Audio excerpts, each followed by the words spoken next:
minutes away from having it happen. And there it is. He has done it. Just to enjoy and reflect on what a week it's been.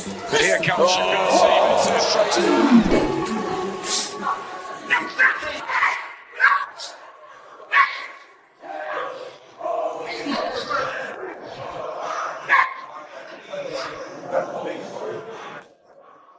Here's something the boxing world has been waiting for.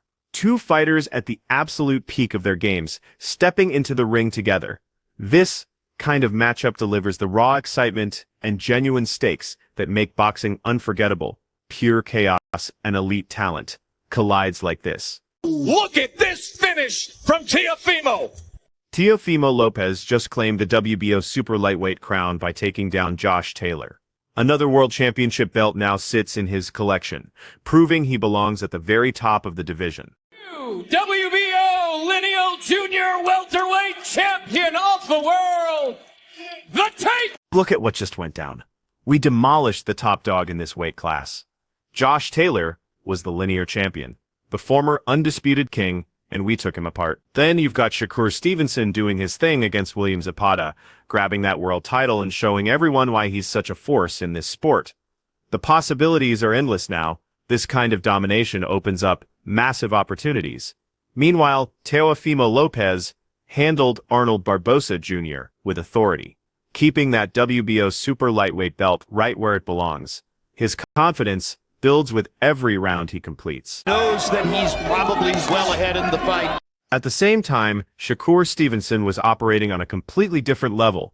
He dismantled William Zapata with precision and authority, proving once again why he's considered one of the most dangerous world champions in the game. Decision, the fighting pride of Newark, New Jersey, and still the undefeated WBC lightweight champion of the world. When it came time for Teofimo's big night, Shakur Stevenson was putting in serious work at the gym. Terrence Crawford was right there overseeing everything, making sure every single detail was perfect. They were fine-tuning technique and pushing performance to the absolute limit. That's what elite preparation looks like.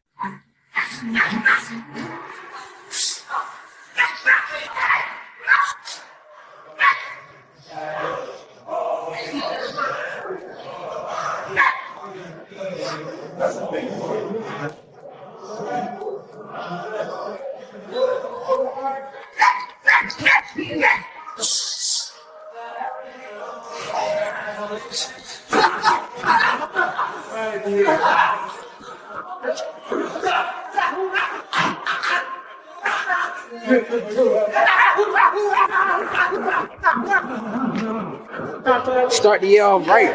What the fuck on? We about to take this shit over. The whole family. You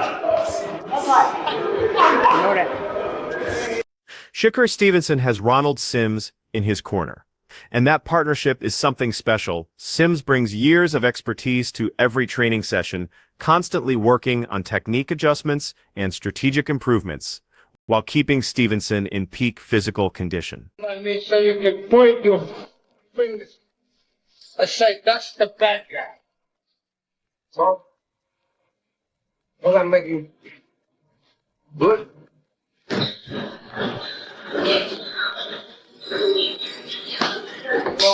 Yeah, Tim Red. We need to be pushed today. Bring this smoke, baby. That dude ain't going to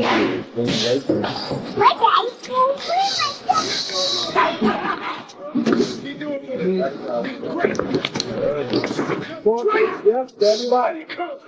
Yep, that's that fight. July 12th, demolishment. We're gonna demolish. Guys way too slow, sports too sharp, too fast, too strong. Over in the Lopez camp, things are just as intense. Teofimo is grinding every single day, working on his power, perfecting his technique, and developing fight plans. This guy never takes a day off when he's preparing for war. Speed, bring your speed.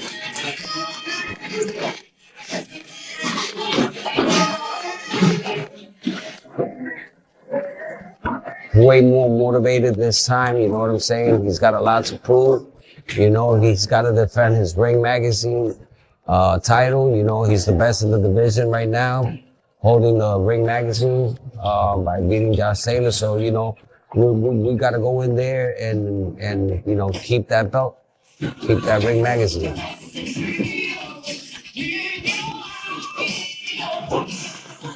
Every time you throw a right hand, you got to pull back, go under.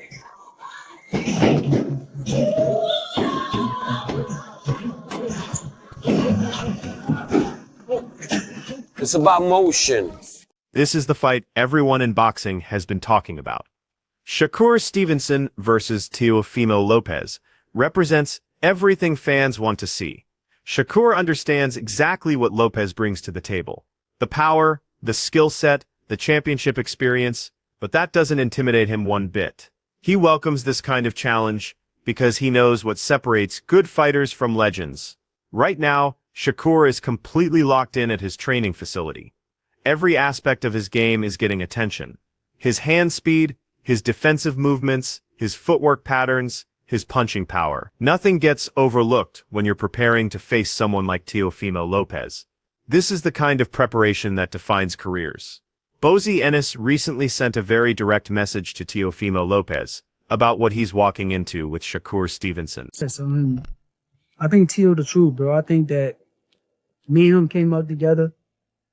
He been the truth. He been winning tournaments after tournaments with me, alongside of me. So I know what I'm dealing with, bro. I know what type of fighter this is. I know I gotta up my level that night because of who I'm in front of. Yeah, for sure. For sure. I mean, how do you see it, right? Because I hear people saying different things, right? Like media pundits and fans. I brought this up to your grandfather on live the other day. Some people say Teo's more athletic than you. Do you agree with that? I don't know. It's hard to say who's more athletic. How you gonna say, okay, let's say they say he more athletic than me. If he more athletic than me, if we go outside and do any sport, any other sport besides boxing, can he beat me in it? What you mean, like basketball race, or running a race? Any sport, bro. Is he more athletic than me? Because, like, how you gonna be more athletic than me? You can't do nothing better than me at any sport. Yeah. I mean, that makes sense. I don't know. I wonder. I don't know. I mean, he's an athletic guy. I don't know. I'm from the trenches, bro. I come from the hood, bro. He comes from where, bro? He say Brooklyn, but I don't. He be saying he's from Brooklyn, though. I don't know where he's from. From Florida. Florida? He's probably born in Brooklyn. Yeah. He's from Florida. But I'm just saying, like, where I come from is like the hood. I go outside, play basketball every day. I go outside, play football every day. Yeah. Of my life. Yeah. So for him to be like more athletic, okay, cool. That's what y'all call it, but man, I don't know. We'll see you on fight night. How do you envision it? I mean, I'm sure you played it out in your mind a bunch of times already. Me just making a great fighter look average. That's how I see it. Are you gonna fight like the Zepeda way? Because that was the first time we seen you fight like that. I can't tell you how I'm gonna fight. I fight different styles for different people. Yeah. So I may fight this way for this guy. I may fight the other way for another guy. But my main objective is to get the job done. Ennis broke down exactly why Stevenson presents such a unique threat in that ring. His speed isn't just impressive to watch. It's a legitimate game changer that lets him control every exchange, slip away from danger, and fire back with perfect timing. But Ennis made it clear that Lopez better not sleep on Stevenson's boxing IQ either. This guy thinks 3 moves ahead of everyone else, reads situations instantly, and adapts on the fly better than almost anyone in the sport. When Stevenson throws combinations, there's nothing random about it. Every punch has a purpose. Every movement is part of a bigger plan. That's what makes him so dangerous to face. One small mistake, and he'll make you pay for it immediately. Ennis wanted Lopez to understand that Stevenson has all the tools to shut down even the most explosive opponents. He can neutralize your strengths, exploit your weaknesses, and make you fight his fight whether you want to or not. This warning really drives home what we already know about elite boxing. Raw talent only gets you so far. You need the mental game, the strategic approach, and flawless execution when the lights are brightest. Stevenson brings all of that every single time he steps through those ropes. Pick him apart, right? You're gonna pick them apart. And I gotta tell everybody this, that what you call him is real athletic too. Teofimo. So I mean, I don't think it's gonna be an easy fight. You know what I mean? People think, a lot of people say it's gonna be easy and all. Nah. Teofimo can punch and he can box. And like I said, he's real athletic. So, you know what I mean? That'll make it a little difficult right there. You know what I mean? I see a lot of people going back and forth with it. Some people think Teo got the advantage because of the weight and that he's athletic and explosive. Some people say Shakur is the better boxer. Yes. Right? Yeah. How you see that fight ending? Well, they saying, they've got the weight and all that. I see Shakur box big guys, light heavyweights and all that stuff. Just like Boots, he box heavyweights and put heavyweights down. You know what I mean? I think that's the right move for him. You know what I mean? Get up, and I think he can really do good at that weight. This isn't a stoppage. I'm looking at a decision, not a stoppage. But then all according how Teo come in. If Teo come at him, he's gonna run some shots. It might be over. You know what I mean? Now, you always tell me it's the shot that you don't see coming. That's it. That power is speed. Right. So, could it be a situation where people underestimate Shakur's punching power? Yeah. I think Shakur can punch. You know what I mean? I think he can punch. It's just, like I said, speed is power. Not them guys, muscle bound guys come in and they tell me, he can punch and all that. Like I just got finished saying, like you just got finished saying, matter of fact. The punch that you don't see knocks him out. And they always say, man, I didn't see that punch coming. That's the one you worry about. I mean, then you got to look at this. Shakur, he got speed. He a technician, man. He know what he's doing, man. Roy Jones Jr. has some interesting thoughts about how the sport has evolved over the years. He talks about the difference between fighters from his generation and what we see today. Back then, boxing meant something deeper than just winning and losing. It was about proving your character, showing discipline, and earning respect the right way. Fighters carried themselves with class, treated opponents with dignity, and understood that how you conducted yourself outside the ring mattered just as much as what happened inside it. But you also had to be ready to stand your ground when challenged. It was about finding that balance between respect and strength.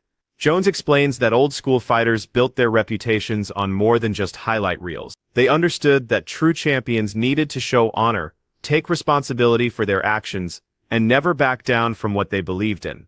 Today's boxing scene can sometimes get caught up in social media drama and manufactured storylines, rather than focusing on these fundamental principles. But Jones believes those core values of integrity, accountability, and personal honor still matter more than anything else. Your legacy isn't just about championship belts. It's about who you were as a person and how you treated the sport that gave you everything. To announce the fight. I don't understand the press conference. Shakur Stevenson looked confused about the press conference. Teofimo Lopez is known for saying outlandish things, but I've noticed over the last couple of years, he's making less and less sense when he speaks. Like, the types of things that he's saying at the press conference are just unnecessary. The things that he's saying and the way he's saying it, I don't know if it's nervous energy. I don't know if he's just trying to get a rise out of these cameras and people online so they can talk about him. I really don't know what it is, but I don't understand why guys do things like that. What does that have to do with the fight? What does that have to do with boxing? Only thing you might accomplish out of that is making Shakur Stevenson mad, and he try to make you pay for that come fight night on January 31st. I don't get that kind of stuff. See, we'll look at stuff like that and we'll laugh at it in the sport of boxing, and we won't say that that's affecting boxing or hurting boxing. We'll just say that's just the way fighters are.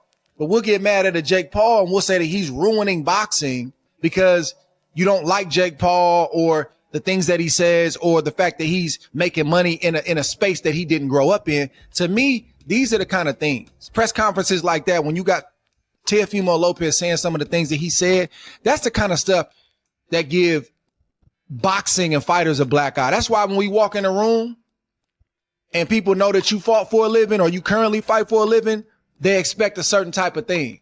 They look at you a certain type of way, and you almost gotta prove that you're not that to be able to get some respect when you're speaking to people, because they don't expect us to be people who are sensible. people that can articulate their words, people that can be sensible about how they go about their everyday life. So I personally, listen, everybody goes about this fight thing, this competition thing different. I'm not saying nobody has to be like me, got to be like you or anybody else. Be yourself. But that kind of stuff, to me, I don't really see a place for it in the sport of boxing. It don't make sense. It got everybody scratching their head, and your opponent who came there to talk to you about this fight, he wants to hear what you got to say about what you going to do to him and vice versa. But you got an opponent in Shakur Stevenson who's confused now. He literally was looking around like the look that Shakur Stevenson had on his face was, I did not come here for this. And I think he even said, I really don't know what to say about it. That don't make for a good press conference to me. Yeah, I know. But see, this is what I try to tell you about. I know y'all don't hear me a lot of time when I say it. There's old school and there's new school. Old school has something like that been said, they would not have allowed us to be able to come face to face. Because you don't say it to me and think I ain't gonna try to tear your head off as soon as I get close to you. Well, so you're not gonna wait till a fight night. You're gonna get it in that day. Because some things are too because sometimes you go a little bit beyond respect. That's disrespectful. If you disrespect me on any level, we fighting then. Now I'm gonna try to hold it together but if you disrespect me, which is what he just did, I'm not gonna ask him about what he's talking about. When I get close enough, I'm gonna show him what I ain't talking about. You understand where I'm coming from? So there's a difference. That's why I say you gotta know the difference from the old school and the new school.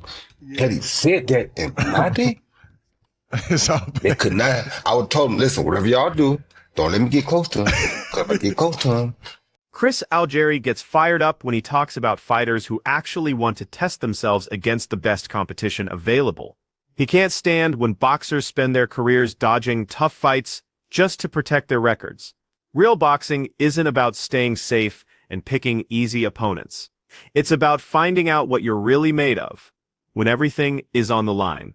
These high-level matchups force you to improve every single aspect of your game.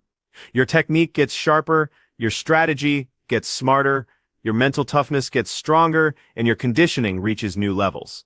That's how you separate the pretenders from the real champions. You can't build a legitimate legacy by avoiding challenges. Sure, you might keep that 0 on your record for a while longer, but nobody will respect what you accomplished. The fighters who become legends are the ones willing to risk everything against elite competition. They learn something valuable from every big fight, whether they win or lose. For Algieri, this is what boxing is supposed to be about. Courage, determination, and the willingness to face the absolute best when the stakes are highest. Each other. Let's have guys take the risk, and let's be okay with fighters having losses. How about that?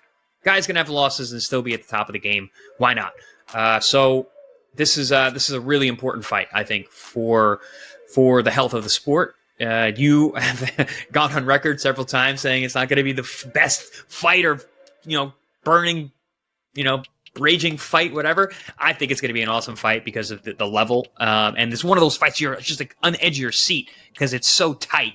Are they going to throw a million punches? Absolutely not. Absolutely not. But I think the level is going to be so high, it's going to overshadow that they're not that busy. Yeah, I agree with that. I don't think it's going to be. I mean, you don't have to. You follow the sport, and you know it's not going to be like some type of shootout. But it's very important. I did say that numerous times. This is a very important fight. The Shakur wins. I think he belongs in the top 5 to 7 in pound for pound. Shane Mosley emphasized. Here's what it really comes down to, according to the experts. All the trash talk and media attention means absolutely nothing once that first bell rings. What matters is how each fighter's style matches up against the other on fight power, speed, patience, adaptability. Those are the factors that actually determine who walks out with the victory. Can you read what your opponent is trying to do? Can you adjust your game plan when something isn't working? Can you capitalize when you see an opening? These split-second decisions and tactical adjustments matter way more than anything that happens at press conferences. Boxing is a technical sport that rewards preparation, discipline, and mental toughness above everything else. The fighter who executes their strategy better and adapts faster usually comes out on top. Reputation and hype don't win fights. Performance in that ring, round by round, is what separates winners from losers. I don't know if Shakur Stevenson is going to get slower moving up in weight or not, where Teofimo can hit him. Maybe he was really fast at 130, 26-30, maybe 35, but 40, you put on a little bit more weight. Shakur Stevenson has a very strong style where he can sit back and pot shot you and box and stuff like that, where Teofimo can also box and is very athletic and can get from side to side and can make things difficult for you as well. So what style is going to impose on the other is what we want to see. So which style will impose? Is it something where like the first rounds really will dictate, or? I think you're going to need a couple of rounds, but the first round is going to be very interesting. Maybe you see some tails, but I think maybe 2 or 3 you're going to start seeing one leave the other. Because I don't think that, well, maybe, I mean, Shakur might show some different, if he has to go after Teofimo, he might show some different type of heart that we haven't seen or different type of fighting we haven't seen. And vice versa, you know, whereas Teofimo's hitting him with different shots off the angle that is kind of giving, you know, Shakur Stevenson trouble. We'll see about that. So we just don't know. That wraps up everything for today. Make sure you keep watching for more content coming your way.